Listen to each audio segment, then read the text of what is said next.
Your family had a very interesting past with Mahatma Gandhi.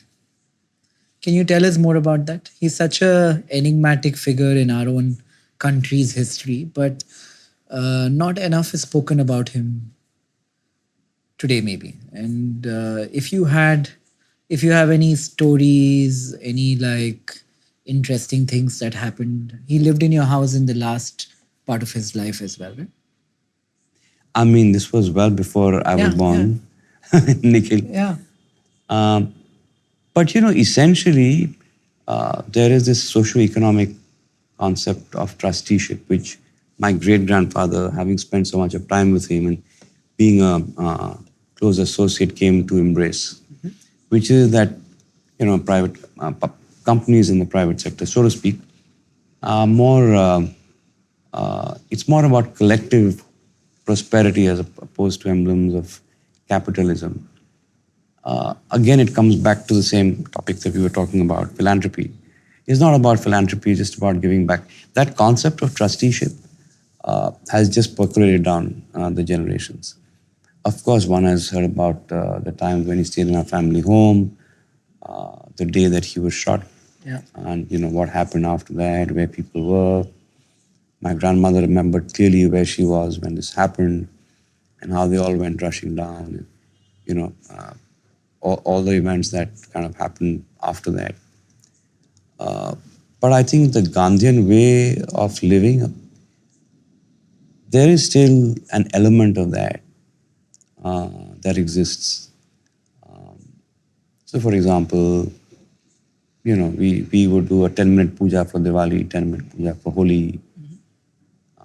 I used to ask my parents, why is it that we don't celebrate? So you celebrate if you want to. There's no harm, but we don't believe in this thing of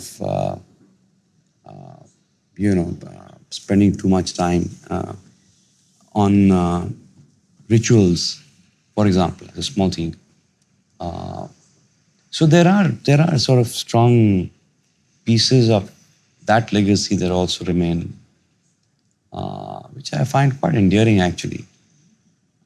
Obviously, much less than before. I mean, I remember my grandparents telling me, my grand aunts, how they lit a bonfire at the back of the house during the freedom movement, and they all sort of, burned their clothes that they had that were imported, and started to wear khadi. Obviously, doesn't that passion doesn't sort of obviously stay the way it was at that point in time.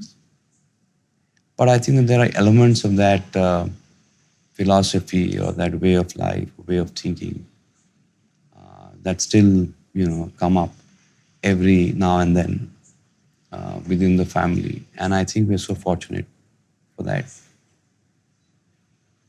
Any like, if you were to describe him in 3 words, just the individual, not the public persona of all that we know about him, from a story that has been foretold in the family or has come down generations, how would you describe the man? Mahatma Gandhi, that's a tough one. Liberal, I think. Hmm? Yeah, I mean, I think the influence that he had on my great grandfather, therefore on my family, would indicate to me that he wasn't one to be overly sort of cowed down by societal norms. Uh, quite liberal in the way he thought, and that influence was something that rubbed off. Anything else about him?